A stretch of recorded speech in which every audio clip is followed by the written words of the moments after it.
वक्त हम करंथस के जो पुराना करंथस था उस मकाम पर हैं जहाँ पर मुक़द्दस पौलुस खुदा के कलाम को उन देवी देवताओं की पूजा करने वालों को सुनाता था। आपको बताया कि ऊपर एक पहाड़ी थी जिस पहाड़ी पर वो इन लोगों के लिए दुआ करता था और खुदावंद से ख़ास मुकाशफा पाने के बाद वो यहाँ आता और खुदावंद के कलाम को वो सुनाता था।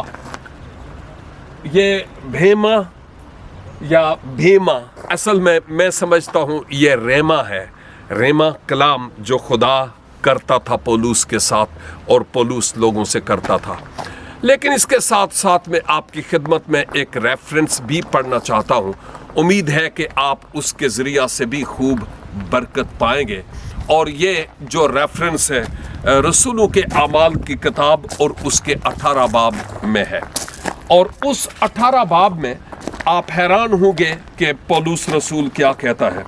लेकिन असल में डॉक्टर लूक जिसने ये किताब रूहुल कुद्स की तहरीक से लिखी उसने ये बताया है कि इन बातों के बाद पौलुस अथीने से रवाना होकर करंथस में आया और वहाँ उसको एक्विला नाम एक यहूदी मिला जो पेंतस की पैदाइश था और अपनी बीवी प्रिस्किला समेत इतालिया से यानी इटली से जो मौजूदा इटली है नया वो यहाँ पर आया था ताकि क्लौदियस ने हुक्म दिया था कि सब यहूदी रोमा से निकल जाएं।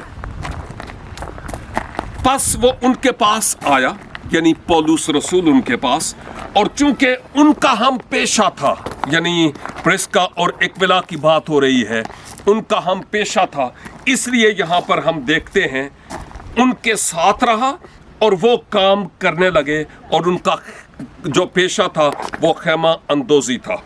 इसके साथ साथ हम देखते हैं कि लिखा है और वो हर सबत को जो यहूदियों का सबत था हर सबत को यहाँ से इस मकाम पर से आके लोगों को प्रीच भी करता था। लेकिन यहाँ पर लिखा है इबादत खाना में जो यहूदियों का था बहस करता और यहूदियों और यूनानियों को कायल करता था।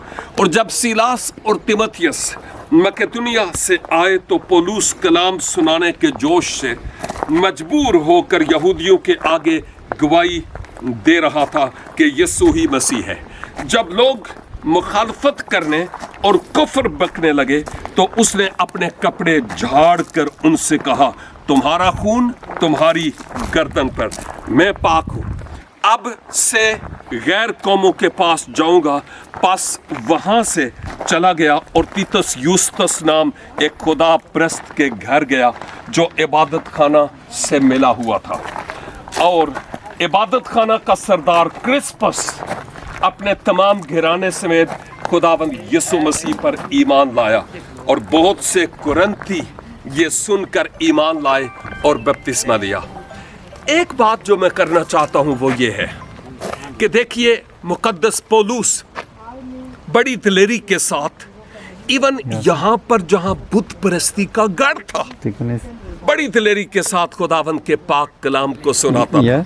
लेकिन दूसरी तरफ मैं आपको ये भी बताना चाहता हूँ कि इस दिलेरी के सबब से यहाँ पर कलीसियाएं कायम हुई लेकिन लोगों ने उस तौर पर खुदावंद यीशु मसीह को अपना दिल नहीं दिया। आप देख सकते हैं ये वो मकाम जहाँ पर पौलुस ने खड़े होकर मनादी की कलाम सुनाया। लेकिन दूसरी तरफ देखिए खुदा का कलाम तो आज भी कायम है ना। इसने मुझे तब्दील किया आप में से बहुतों को। लेकिन देखिए जहाँ पर लोग बुतों की पूजा किया करते थे उनका क्या हाल हुआ। सब तबाही और बर्बादी का समा है, कुछ भी आपको नजर नहीं आएगा।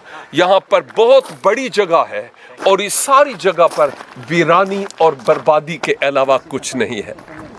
फिर से जी करता है कि कहूँ हमेशा रहने वाला नाम खुदावंद यीशु मसीह का है। और मसीह ने मुकाशफा की किताब में भी ये कहा है मैं अव्वल और आखिर इब्तिदा और इंतहा और अल्फा और ओमेगा हूँ। मैं मर गया था जिंदा हुआ हूँ और अब्दुल आबाद जिंदा रहूँगा। ये तमाम चीज़ें मिट जाएंगी लेकिन मसीह का नाम अब्दुल आबाद कायम रहेगा। खुदावंद आप सबके साथ हो, आप सबको बरकत दे और उम्मीद है कि नेक्स्ट वीडियो क्लिप के साथ आपकी खिदमत में हम दोबारा हाजिर होंगे. Thank you so much and God bless you. Amen. Amen.